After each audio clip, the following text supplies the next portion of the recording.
So yesterday you mentioned one of the practices of our tradition that I personally found both challenging and really, really beneficial. And so I was wondering if you could maybe explain how upatthaking fits into our training and like what we can learn from it. Right. Well, I think one is, of course, it's pretty well laid out in the Chulavagga in the Vinaya. So it's something that has been a part of the Buddha's vision of Sangha relations, but I think it also is something that in the Thai forest tradition they've taken it and refined it or paid close attention to it and developed it as a part of the practice and the relationship. So things of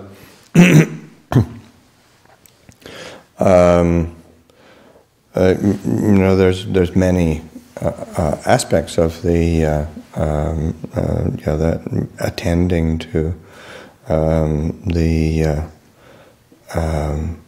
say like a senior monk or monks, but it's also, I think, one of the things that's important in the say like in the Vinaya, that it's also a mutual relationship in that the junior monks are paying attention to many of the physical and material needs of the senior members, but then also the senior members are they have duties of looking after the welfare of the junior members, and making sure that they've got requisites, making sure that they've got their health is looked after, and teachings and training is being given. So it is a mutual relationship and a development of a mutual support in the holy life. I think one of the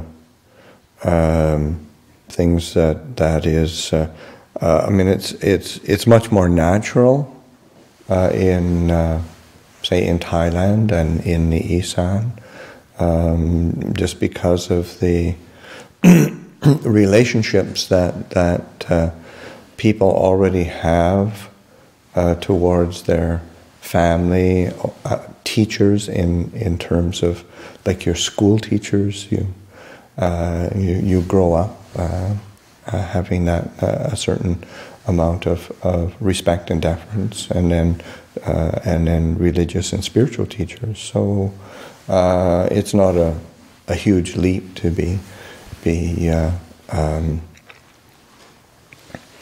taking on. So there's a certain sense of comfort, which I think is, of course, missing in our from our background. So one of the first things that comes up in terms of practice is a feeling of self-consciousness, and of course that is and it's not usually self-consciousness and oh, don't I feel good and confident and clear. It's more self-conscious, feeling awkward and uncomfortable or a fear of being judged in some way.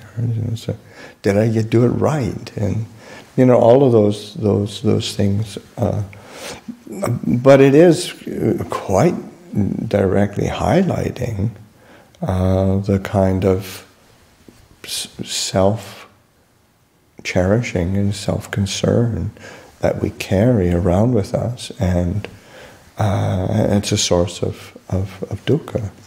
So it's actually quite an integral part of developing an awareness of how that works in a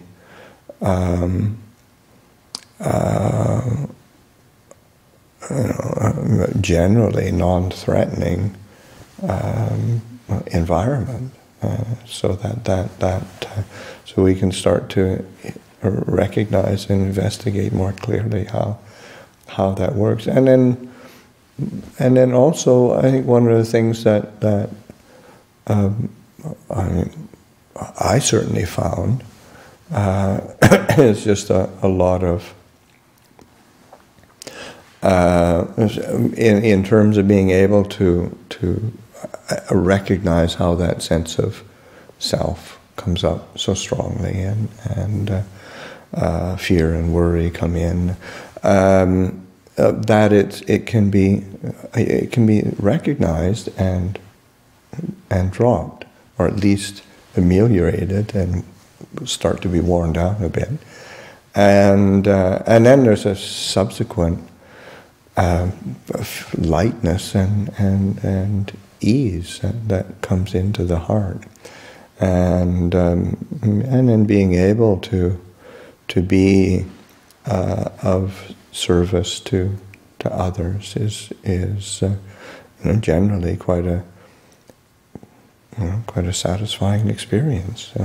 Being able to care for somebody else's needs, and then there's the whole other aspect of developing the mindfulness of what is needed, what's appropriate for, say, this particular monk, what's appropriate for that particular monk. Like a certain mindfulness and discernment of different temperaments and different personalities and different needs, because you don't go around with this kind of this pocketbook and slip out. You get your sort of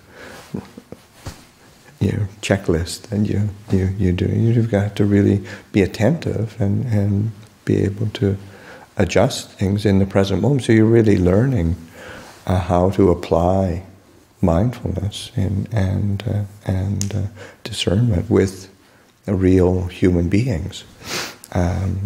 So that's a important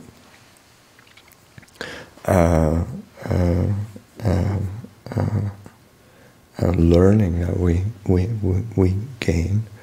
Also, just anticipating somebody's needs and recognizing. That was like there's that story of Tanpali observing Ajahn Mun's, like a sneaking peek through the thatch of the dwelling place to see how when Ajahn Mun, he'd set his place out, Ajahn Mun come in and he put things back around to how he liked it, and then Tanpali would he'd try to, because you can't just sort of go in there, or you can't and just tell me what it, and sort of this sort of being observant, and so he was figuring out ways to pay attention, and it's over a series of days, and sort of he stopped moving stuff around, and everything was in its right place, just as the Ajahn wanted. And so it was a learning and using investigation and observation of the. So those are skills that you start paying attention to that person, and then you actually start learning how to pay attention to others as well, your peers, the junior members. As you go up in seniority, then you you're learning how to pay attention to other people, and those are skills, very human skills that rely on fundamental mindfulness and discernment, and so that it's putting them into a practical application. And there's certain set ways that things get done, but then there's also beyond the set ways. Say like, okay, you get like in Thailand where you the robes are prepared and the bowls are set out in certain ways, and same here where we set things out. But then there's other times where you well, say just like, okay, like I walk across from my office to the kitchen with a tray, and people notice that, come out and take it from me and give me a hand with that. So it's it's a very observant and practical application of just things like that, upatthaking duties, looking after the Ajahn. And so there's many things like that, and looking after the senior monks. Ajahn, I'm assuming that the upatthaking goes to his own kuti at night and sleeps at his cabin. Yes. What if the senior monk needs something during the middle of the night, or if he gets sick or something? Then he's on his own. Really? Well, the thing is, but then that's also where quite happily. But it's also where, say, like looking after, if he is sick or is ill, then then you start looking after him in a different way. But say, like at the say for myself, then there's like Samanera Gunawiro looks after my dwelling place and keeps it neat and tidy and keeps it clean and keeps the bedding clean and towels clean and looks after things. So everything's sort of set up so that it's all sort of comfortable. But if there were some need, or if I were ill, that's also one of the reasons why we've got a sick room at the Bhikkhu Commons, so that if myself or anybody else is sick or injured or something, then they're at a place where they could be easily accessible, and then there's a toilet and showers easily accessible. So it's sort of set up in that way. But in general, if we're living out in the forest like this, then we're quite separate, and that's how we like it. Ajahn Chah.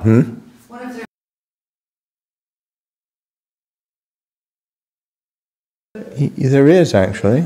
Yeah. There is. Like if they have a stroke or Yeah.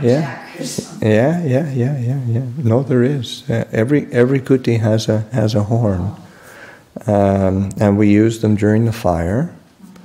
And there's and we found out how they worked, because we just thought, okay, if there's a fire, then just blast it really long, and then everybody will know it's a fire. But if there's a like a health emergency or something, then to do short sort of blasts. But the horns don't actually work like that. What happens is that when you blast it out long like that, after I don't know how long, it heats up, and then it stops. It stops blasting out. So I don't think we ever figured out do we ever decide on a way to make a different signal? I think you just nailed it. I think we can only do the one. So there's something happening with the horn. You're going to figure out what it is.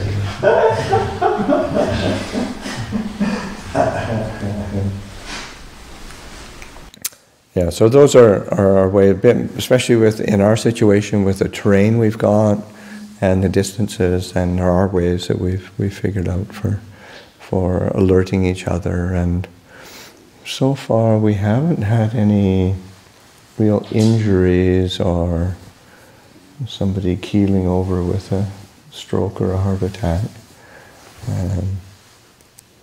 Just had to fire. But those are also, in times when, say, like with Ajahn Chah or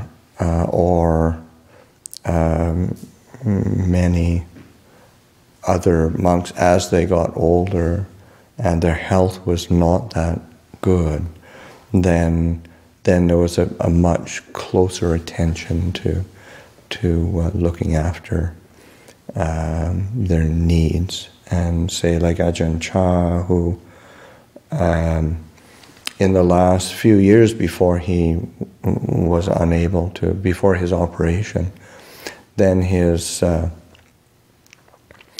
balance was not good.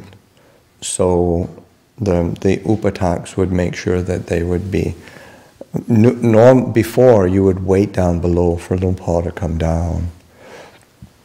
And then it shifted where the upattaks would go up and then help him down this, because there's an upper level and a lower level to his kuti. It's sort of, the lower level is just a big open space that people would gather and pay respects and meet him, and whether it's monks or lay people.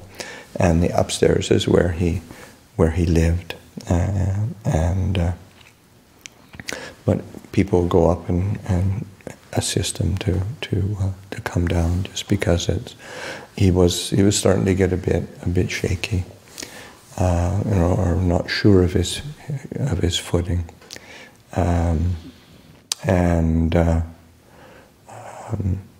but those and then when he was really ill, then it was and he was unable to communicate, unable to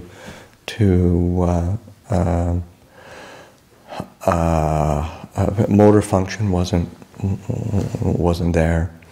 Then they set up a whole system for one, built an actual special kuti. It was on one level, special kuti to look after him, with a room outside for receiving guests if people came, little kitchenette kind of thing off to the side, a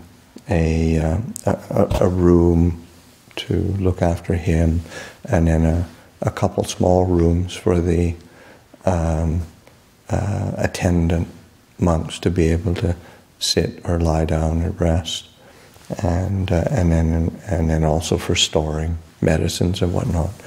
So it was set up quite well, nicely thought through.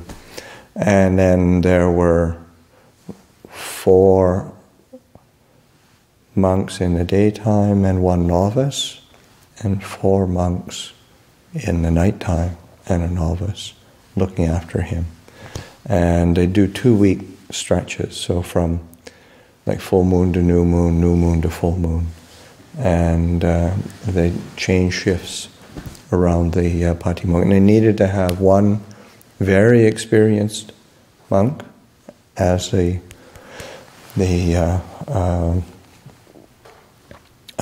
kind of leader, and then another monk who had solid experience, but maybe not quite as much as the others. And then you could have 2 kind of fresh monks who have it. And that way there was, because he was looked after like that for almost 10 years.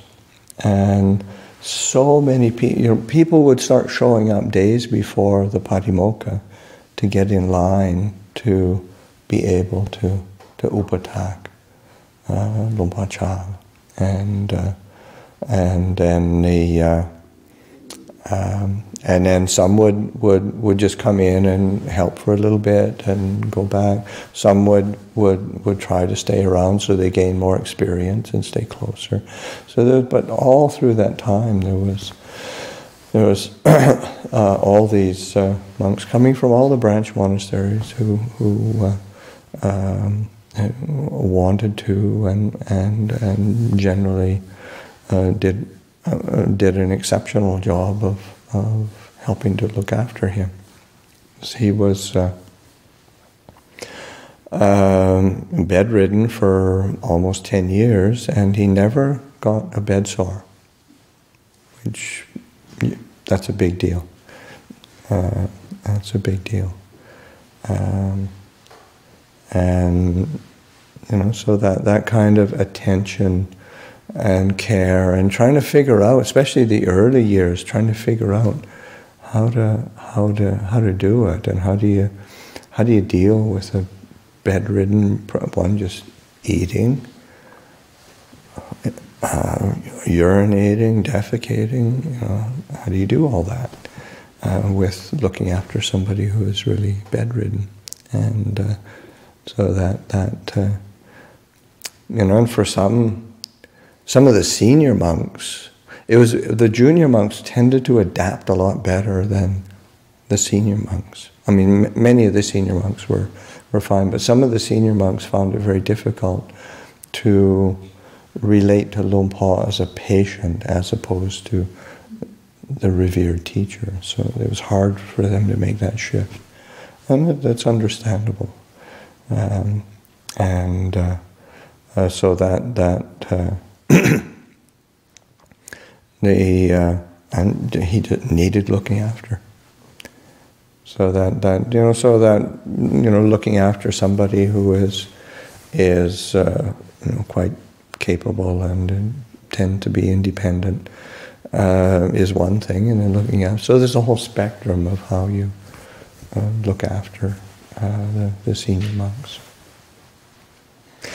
Just while I'm thinking of it, one of the things that one of the huge benefits that I found in learning how to upatthack and feeling comfortable upatthaking, because there's a hurdle to jump over with that sense of dis-ease and kind of self-consciousness and a certain worry, doing it right, and or why do we do this anyway? But then getting comfortable with that, and then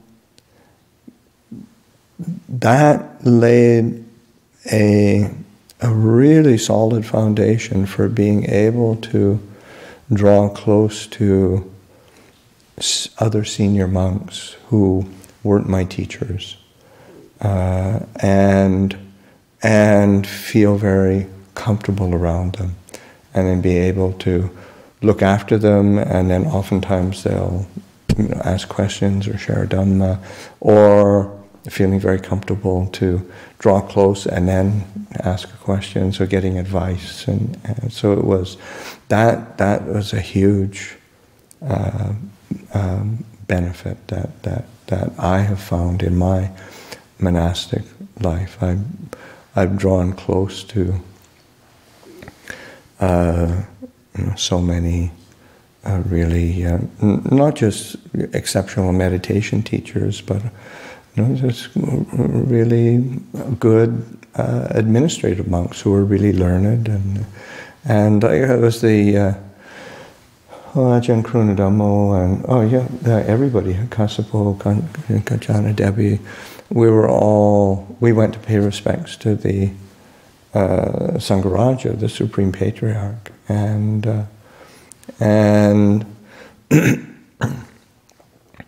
years ago, to be 3 Supreme Patriarchs ago, he was at that same monastery. And I was probably in about my middle years of being abbot at Wat Nanachat, and I was able to go there and pay respects and draw close to him, and he really enjoyed meeting and talking Dhamma, because so often people go and it's like either administrative details or it's some kind of social obligation, and I found the same thing with the abbot of Wat Saket, who was a very senior administrative monk, and he just loved sitting and talking Dhamma. So then just feeling comfortable to sit and do this, do that. It didn't take much, but just feeling comfortable, and then ending up in very rich Dhamma conversations, because it's you're not weirded out by the situation. I wonder, Luang Por, if you'd be willing to speak about the value of living in community. And obviously a hallmark of Luang Por Chah's teaching in his monastery is the emphasis on the communal practice. So I think a lot of us show up with preconceived notions, like an idea of how it's going to be in right practice, and a lot of that is usually community oriented. It's like a solitary striving journey, and I'm wondering if you, just the value of community practice. Yeah, well, I think that in terms of that, that living, because one sangha is one of the refuges, and many of the structures that we live by are quite neat, quite clearly laid out in the Vinaya, and but then it's taking that that communal practice and using it as a basis for not just our day-to-day living and getting things done, but also for our reflection, investigation on how do we live together as human beings, and because so much of our discomfort is usually around other people, either being in conflict or having different views, or just being completely confused by where is this person where are they from? What planet do they come from? So that ability to sort of recognize that there are all these differences in personalities, and so much of it is like we ourselves trying to have something that is of a fixed quality in our experience of the world, and we try to create that through fixing our identity in terms of place. I mean, this is me. This is where I am, who I am. That's in terms of our sense of time, of what we're when we're going to have things done in the way we want it, and getting to the future, and being able, so that as we learn how to live together as human, the only way to do it skillfully is learning how to be present and learning how to adapt with mindfulness and discernment. And this is really nuanced, but certainly just having. Oftentimes I sort of kind of speak of it lightly, but just having living in community is supportive, because we tend, when we live together as a group, is usually we tend not to be depressed, miserable, and discouraged all at the same time. So there's, so there's at least usually a goodly number of people who you can look to and say, okay, they're getting on with their practice, and so okay, and then sometimes you can be that person for others. But so that's a really it's incredibly supportive, because on our own, our inspiration, our energy, it goes up and down, and so that it helps to smooth that out and support a consistency in practice. I think it was also interesting that. The person, the monk, teacher, who Ajahn Chah picked the more communal aspect of practice up from was Luang Por Pasanno, and who was also a more of a senior disciple of Ajahn Mun. He's Mahanikai, so he didn't live with him consistently, but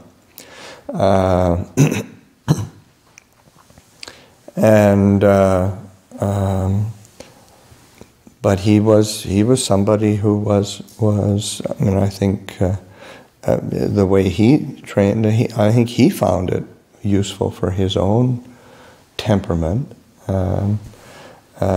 He tended to be a bit extreme in his,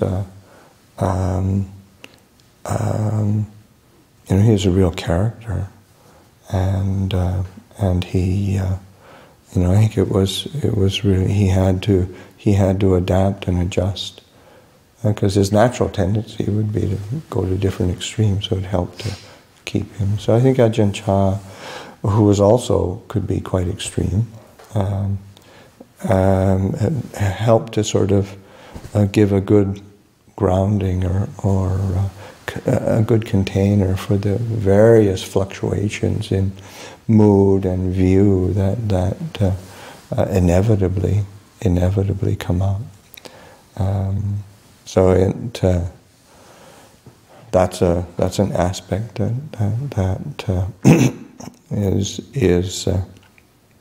it does give an important container. It also, just having to, like, it's easy to prop up views and opinions if you don't have anybody else that you communicate with. I mean, you create your own little world in your perfect bubble of either a positive world or a negative world, or a particular take on the Dhamma, but it's in communication with others that those tend to be either, because I'm sure everybody here has experienced that, where sort of like in your own mind you've got a particular kind of, maybe insider perspective on the practice or on Dhamma, and then as soon as you start to talk about it with somebody else, and it starts going all wonky at the edges. You know, you realize, oh, that wasn't so well thought out after all. And so then you have to go back and reflect on it again and consider it, and so that it helps us to clarify, or to either to clarify or to even to drop some of the views that we hold. And then, of course, being in proximity to others, then you start to hear others' perspectives, and that opens up our opportunity for accommodating different views, different perspectives on the Dhamma. So those are some. That just comes up. There's lots. I mean, there's lots of things to be explored. I think one of the things that you know, particularly in terms of say community as a and particularly how Ajahn Chah holds it, and is the community really relying on each other, and the communal sharing of requisites. It's very important in terms of creating community, that we live together, and you know, there, because in one not having money, and most communities, most sanghas and sangha members usually carry money, have money, use money. So then there's a competition for resources. Or even if you're not handling money, then if you've got stewards who are doing it, and then there's a sort of competition for individual stewards to look.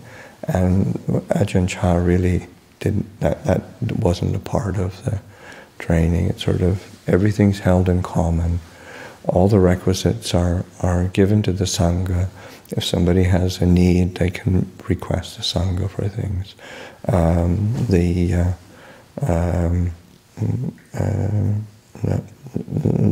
That creates kind of an evenness where one lives together for practicing Dhamma, as opposed to worrying about the either popularity or material security.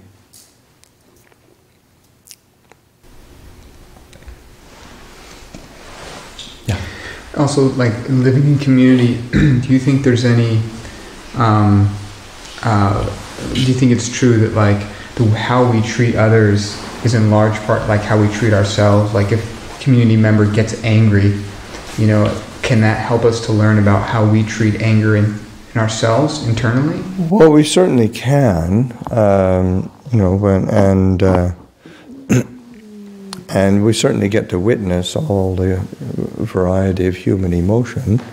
But I think it is important that again there's this emphasis needs to be an emphasis always on that open-ego, that leading inward, so that we're reflecting. Okay, what does this trigger in me? What does that feel like?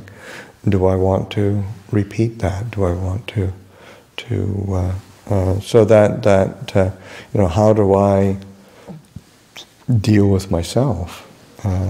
Do I get down on myself? Do I get frustrated with myself? Do I criticize myself? And so often that's you know, we're starting. It's mirroring certain patterns that we hold, so that in seeing and being exposed to different people, then we start recognizing, well, what are the roots of how I perceive myself and perceive the world, and how do I respond to that? And is it a skillful response? What would be a wise response? And so it sets up it takes it from theoretical to practical.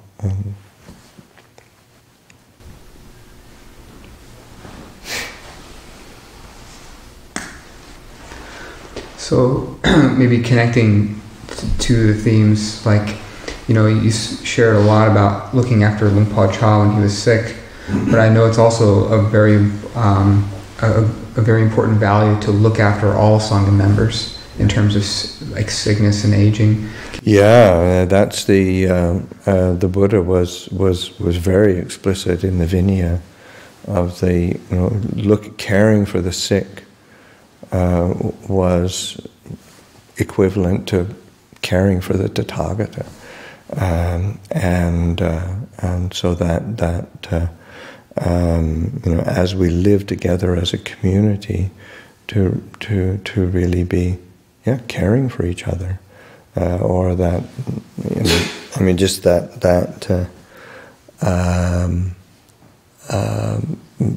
the origin story of the monk who was really ill, and the Buddha's asking, what's going on here? Why are you, and it was the Sangha thinks I'm useless, sort of thing, and that, but no, it's just, if somebody is ordained, they are a full member of the community, and we look after everybody. So that caring for the sick and learning how to look after the sick, which is again, it's just something we don't have much experience with, unless you've been trained as a nurse, which in the culture is very well. If somebody gets sick, well, take them, dump them off at the hospital. But learning how to care for each other, and people do that here, where somebody is, and that's where it's really important to let people know, like, I'm not feeling well, I'm not going to eat today, don't worry about me, as opposed to not showing up, saying, no, we definitely need to go and check and see. It's sort of well, he was okay yesterday. Well, we'll see if he shows up next week. You're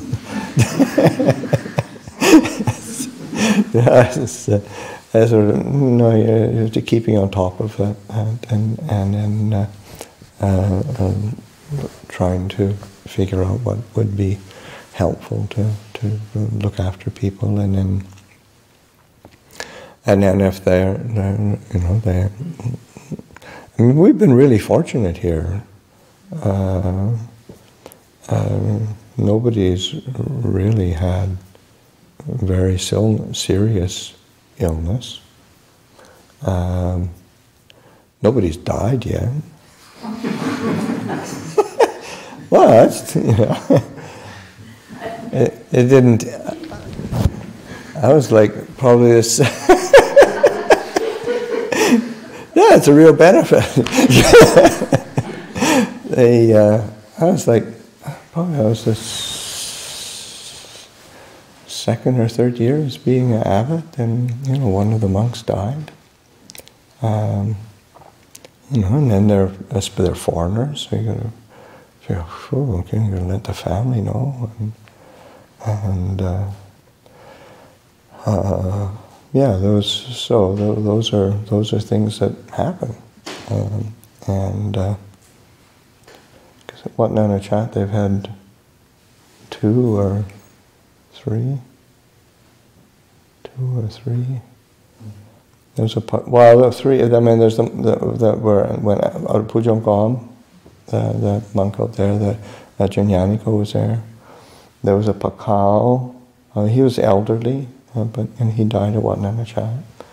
That was the abbot then, but that was more expected. He was older. And then there was a young Malaysian monk who passed away. Probably either cerebral malaria or it was hard to tell. Probably cerebral malaria. The Western monasteries, I don't know if I can recall anybody other than my sister. Yeah, Sister Upala. Well, well, she didn't die in the monasteries, but Sister Rojana, she died on pilgrimage in India. None of the monks. There was that one monk who died in Ajahn Chah's. Yeah. That's another one. That was a Western monastery. The actual,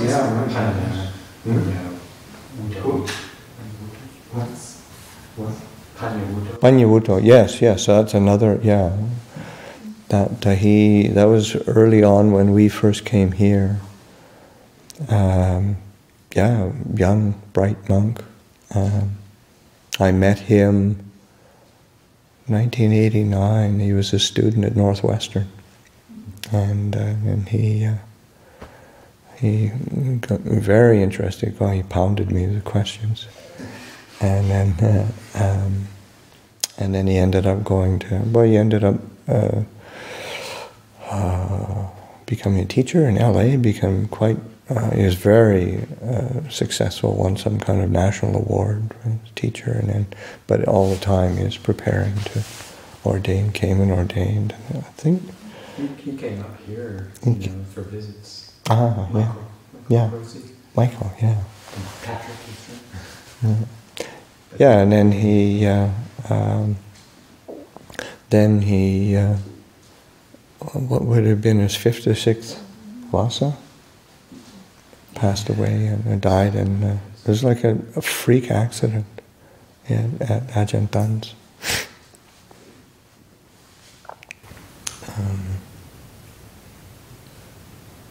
We've been fortunate here. Was he the monk that fell off the cliff, or was that a different monk? That's a different monk. That was out at Pujamgong. Pujamgong. I don't know if he fell off a cliff. He just didn't fall very far. They showed us when we. A few feet, really, between the walking path and where he is. Yeah. Did he hit his head on a rock or Yeah, something? there's rocks everywhere. Ajahn Yaniko told me he really felt that because his hands weren't out or anything, that he probably passed out before. Yeah, because he was like down by his side. It was down, like his hands and arms were like down by his side, so it's like he was out on his feet. That's similar to what happened to Panyawuto. They figure he must have, because he was in the toilet, and he had very low blood pressure. Probably. He had some previous kind of fainting spells. Yeah, and he had fainting spells before, and he probably got up from the loo. It was in the middle of the night, passed out, and then Ajahn Jayasara went, and he said there was only one, because he broke his neck. He said there was only one. There's probably only one way he could have fallen to do that, and it just happened.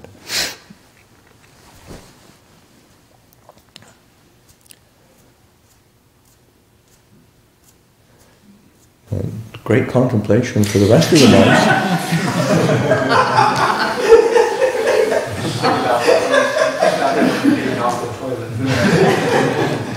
Statistically, we're next.